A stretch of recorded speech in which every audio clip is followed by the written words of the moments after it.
El efecto dominó de Venezuela y Cuba. Se puso al descubierto. Se hablaba que no había un círculo de seguridad, pero después de la captura de Nicolás Maduro el 3 de enero, se supo que 32 militares de Cuba fallecieron. En Cuba, en este momento hay una crisis económica.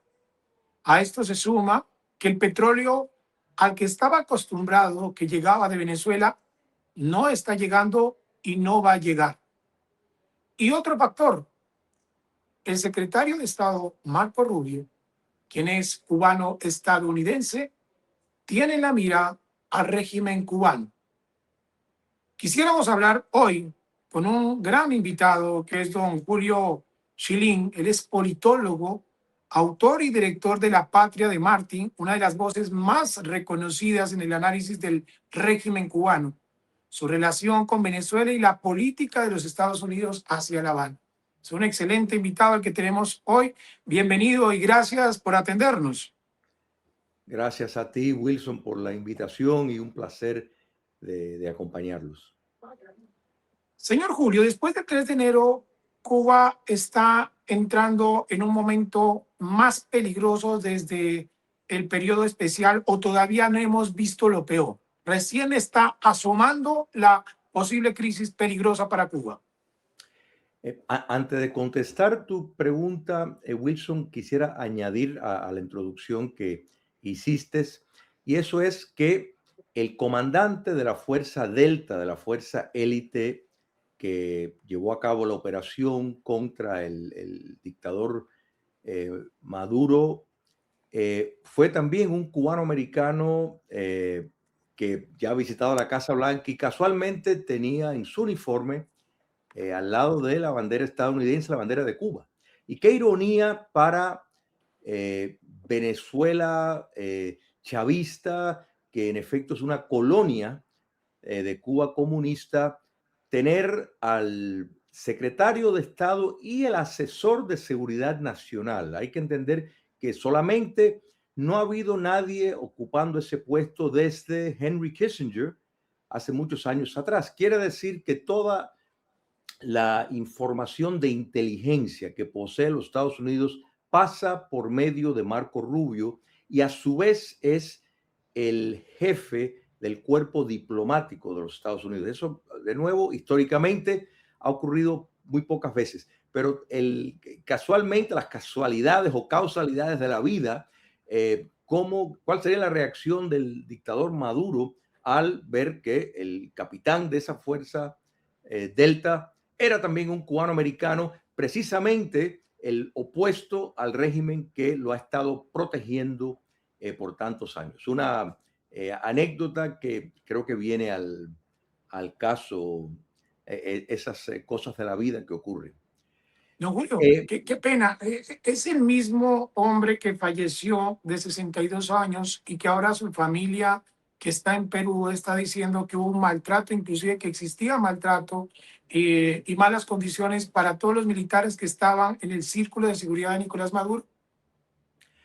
Mira, en este momento, cuando miramos lo que ocurrió, podemos decir categóricamente que hubo una complicidad, un apoyo de elementos internos dentro de las Fuerzas Armadas venezolanas. O sea, eso es un hecho y desde hace mucho tiempo. Esto no es algo que empezó ahora.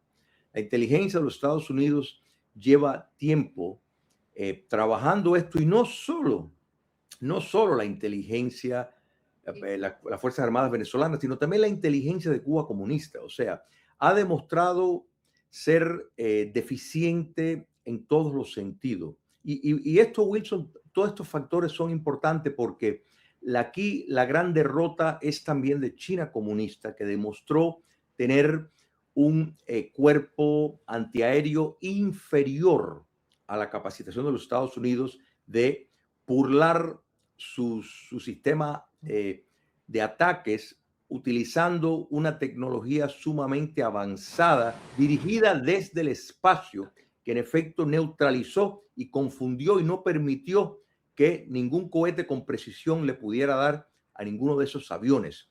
Lo mismo para el sistema antiaéreo ruso, que son dos de los principales mecanismos de defensa que la Venezuela chavista ha contado. Los drones de Irán, considerados por algunos como uno de los mejores en el mundo, no tuvieron ningún efecto para nada. Y hay que recordar que Irán tiene fábricas de misiles que también estaba dispuesto, y se rumoraba que Venezuela los tenía, no llegaron a ser utilizados precisamente por la superioridad tecnológica de los Estados Unidos. Entonces, esto lo vemos y se viene maquinando desde hace tiempo, y el hecho de que el autor intelectual de convencer al mandatario estadounidense del peligro del socialismo continental, de su relación íntima con el narcotráfico, tanto como instrumento de adquirir fondos como mecanismo para subvertir el Occidente y los Estados Unidos, y no solo el Occidente. O sea, podemos mirar, por ejemplo, Ecuador, el nivel de violencia que tienen con el narcotráfico. Todo eso está vinculado a el socialismo continental y son instrumentos para subvertir el orden en el país, estableciendo y creando el caos. Entonces, la realidad es que estamos en presencia de un cambio paradigmático, donde el objetivo es sacar a los chinos comunistas, sacar a los rusos, sacar a los iraníes, sacar a los norcoreanos, neutralizar a Cuba comunista de su capacitación que adquirió desde el Foro de Sao Paulo, de en efecto estar dirigiendo todos los movimientos de la izquierda radical en América Latina. Todo eso es lo que está en función. No es casualidad que hay dos buques estadounidenses que han sido movilizados hacia la costa norte de Cuba. Así que estamos en presencia de realmente una transición muy importante que tiene implicaciones más allá, mucho más allá de solo Venezuela.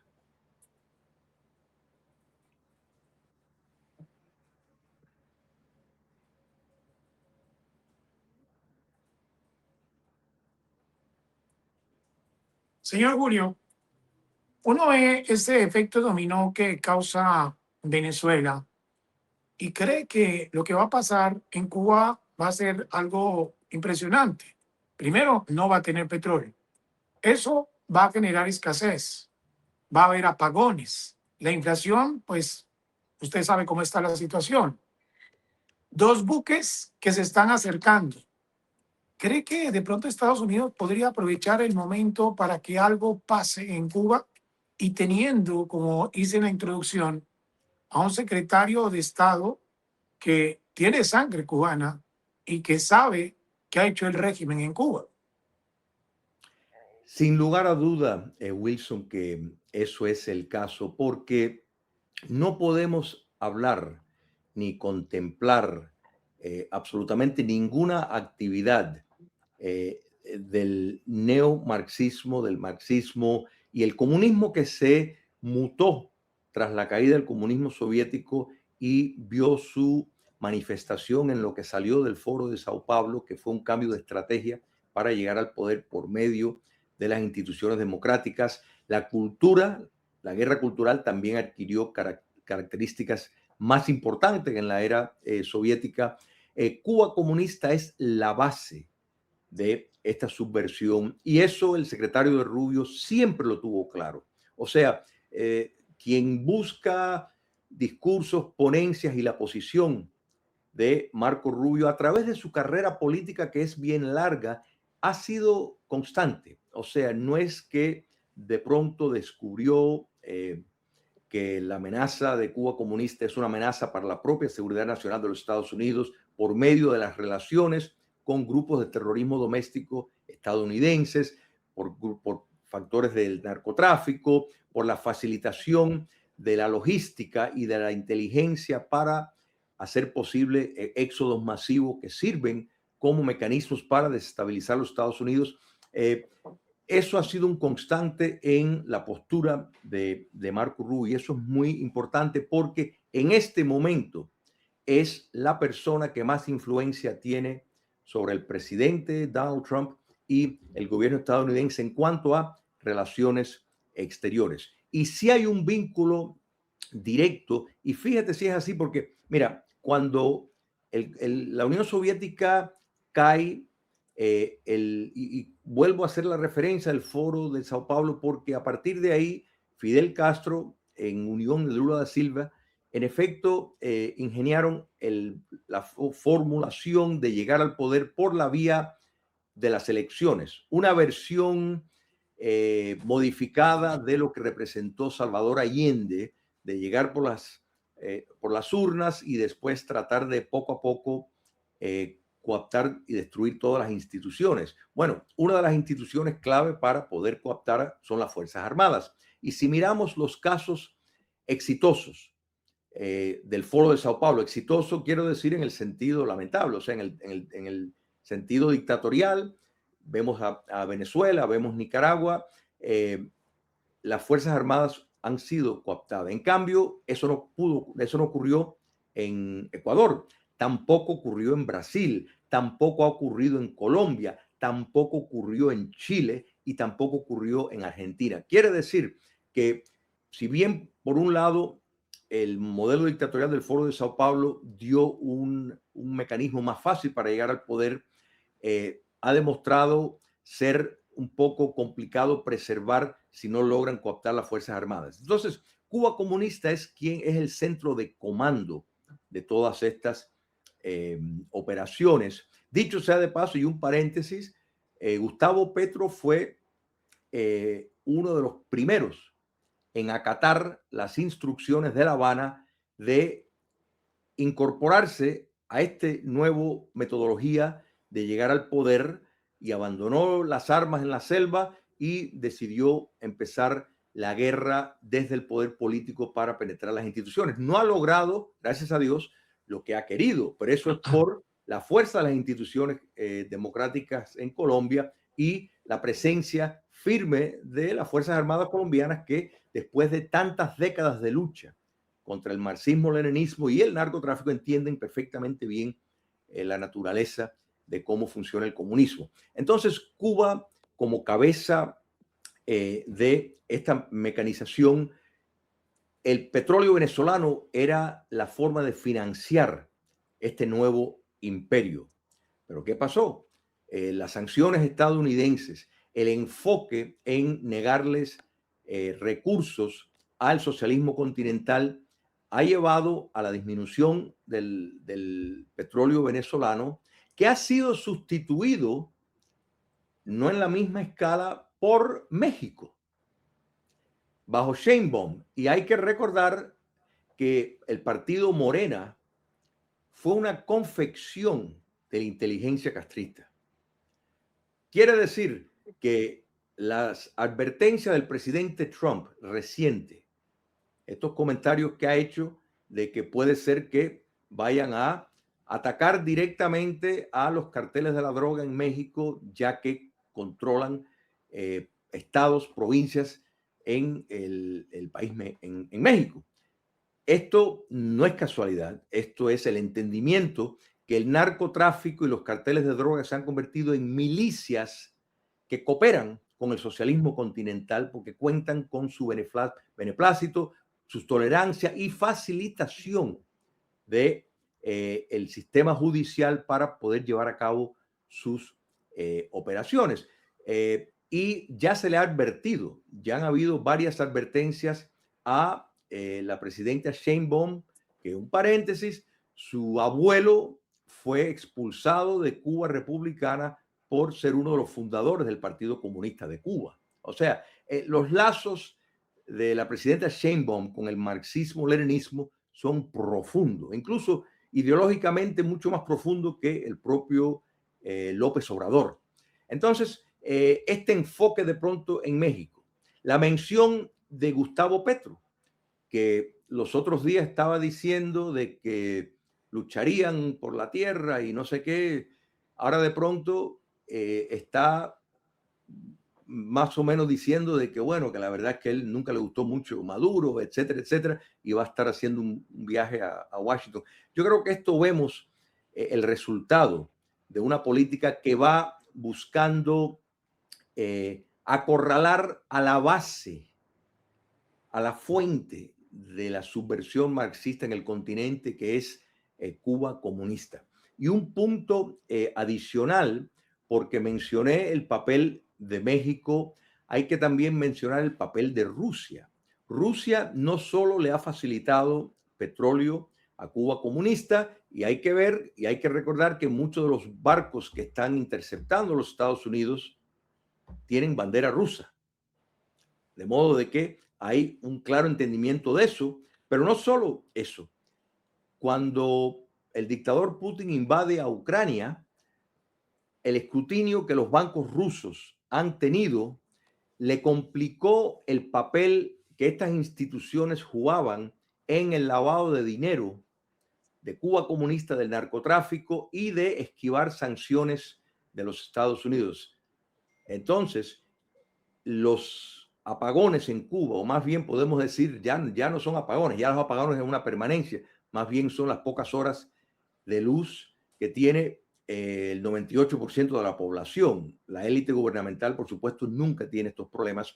Pues se complicó porque los bancos rusos ya no podían prestar el mismo servicio de lavado de dinero que Cuba comunista dependía. Entonces se está armando la situación perfecta para la caída del comunismo cubano. El presidente Trump, que no ha sido el único político estadounidense que ha expresado que, usando diferentes términos, que es inevitable la caída de la dictadura Castro comunista, y eso es entendido como un punto esencial para asegurar que se pueda desmantelar su operación de inteligencia a través de toda América Latina y el factor que tiene para la venta de información. Cuba es una gran base de espionaje donde están los chinos, donde están los rusos, por su posición geográfica, presta un enorme servicio, incluso vende esa información a enemigos de la libertad. Y eso lo tiene claro el actual gobierno, de modo de que sin lugar a duda, los comunistas cubanos tienen mucha razón para estar preocupados y no sentirse seguros en ningún base como el ahora preso Nicolás Maduro. Señor Julio, ya para terminar, la presión que tiene Estados Unidos en ciertos países se está como repitiendo, es como una nueva estrategia que tiene Estados Unidos. A Venezuela llegó con buques, llegó con aviones, llegó con submarinos, pero también estuvo con Colombia. Y esa presión termina con negociación, una transición que hay en Venezuela, un cambio de discurso que hay en Colombia. Lo mismo podría suceder porque ya hubo advertencia con México. Dos buques están cerca a Cuba. También podría existir la posibilidad de una transición o de un cambio de régimen, que el régimen se acabe en Cuba, con esa nueva estrategia que tiene Estados Unidos, que es presión con negociación. ¿Podría funcionar? La idea detrás de eso, Wilson, y eso es un punto que realmente sigue siendo una incógnita, ¿funcionará? Porque uno dice, bueno, quedó demostrado que los Estados Unidos podían haber tomado el poder si hubieran querido directamente en Venezuela. Yo creo que, o sea, no hubiera hecho falta mucha presencia de soldados para tomar comando del el gobierno en Venezuela. Pero ¿qué es lo que los Estados Unidos está tratando de evitar? Es tener unas tropas de ocupación en un país. Ellos han, y fíjate la expresión es constante, son buscar una estabilización que quiere decir desmontar en el caso específico de Venezuela, y puede ser que esto también sea el modelo que ellos pudieran seguir en Cuba, sin duda. Que se exista el desmontar el sistema chavista, fortalecer la economía, estabilizar el país que está arruinado, y aquí vemos una clara analogía, o sea, una similitud extraordinaria con Cuba comunista, y posteriormente tener elecciones supervisadas por los Estados Unidos, donde con clara seguridad, en el caso de Venezuela, la oposición ganaría, y me apuesto sin duda que lo mismo ocurriría en Cuba. O sea, los Estados Unidos está ejerciendo una política que podemos decir tiene su base en el siglo XIX y a principios del siglo XX, con la enmienda de no tener tropas de ocupación en el territorio, sino dejar que los que están en el poder, buscando salvar sus propios intereses, o al menos no ser condenados a un largo tiempo en la cárcel, como va a ser el caso de Nicolás Maduro, que es muy probable que no salga de la cárcel nunca, pues busquen pactar para salir del poder. Vemos cómo ya la semana que viene Delcy Rodríguez va a Washington, María Corina Machado también va a estar en Washington. O sea, yo no tengo ninguna duda de que en su momento María Corina Machado será la presidenta de Venezuela. Pero la decisión de dejar que el chavismo, que yo sé que a muchos nos da, o sea, nos puede dar desconfianza, porque no cambia la naturaleza del chavismo, y no creo que deben de escapar un proceso de justicia transicional por los crímenes de lesa humanidad extraordinarios que se han cometido tanto en Venezuela como en Cuba como en Nicaragua. Sin embargo, si los Estados Unidos puede evitar tener tropas de ocupación en un país, aunque el proceso sea un poco más demorado, y que sea ese mismo régimen el que expulse a los chinos, es que expulse a los rusos y los norcoreanos y los iraníes, les va a beneficiar. Recordemos siempre, Wilson, que en este momento todo el petróleo que entra y sale de Venezuela tiene que tener el beneplácito de los Estados Unidos. Quiere decir, económicamente, el régimen chavista no tiene la capacitación de producir ni un centavo. Entonces, es una enorme herramienta que tiene los Estados Unidos en este momento para promover, no voy a decir sus intereses, sino los intereses de la libertad y la democracia. El fin es una democratización en Venezuela. La metodología escogida ha sido evitar que tropas de ocupación norteamericanas estén en Venezuela, no solo para ahorrar vidas americanas, sino tomando en cuenta que los Estados Unidos es una democracia, que este año hay elecciones a mediados de término, y siempre tropas norteamericanas en el extranjero tiende a tener cierto problema con el electorado doméstico en los Estados Unidos. Y es eso lo que se está tratando de evitar. Y hasta ahora estamos viendo buenas señales, liberación de presos políticos que ha de seguir. Así que esto es podemos decir, una innovación de un modelo de los Estados Unidos antiguo en cuanto a tomar papeles mayores para promover intereses que consideran necesarios en el hemisferio, pero sin la utilización de tropas de ocupación en el terreno. Señor Julio Schilling, le agradecemos por su espacio, además porque es muy interesante esta conversación que hemos tenido hoy. Vamos a seguir molestándolo porque sabemos que esto no va a quedar solo en Venezuela. Ya viene México, va a pasar algo en Colombia, hay elecciones en Colombia. ¿Qué va a pasar con Cuba? Y sobre todo usted, que tiene toda esa investigación y ha estado muy pendiente del tema de Cuba. Gracias por su tiempo. Un placer, siempre a vuestra disposición. Muchas gracias a todos nuestros suscriptores. Gracias por acompañarnos siempre, por escribirnos Es muy importante que ustedes nos dejen en los comentarios qué tipo de temas en este tema de geopolítica que tenemos en Latinoamérica y que está en el pico en este momento quieran ustedes conocer, pero también que nos dejen sus opiniones frente a las temáticas como esta, la de Cuba que hoy estamos tratando. ¿Cuál es la reacción de ustedes? Gracias por compartir, gracias por dar like, por dar super like a nuestros aliados que son otros medios alternativos de YouTube que comparten nuestro material. También muchas gracias por mencionarnos y por compartir esta información que sabemos que es valiosa para Latinoamérica. Hasta la próxima.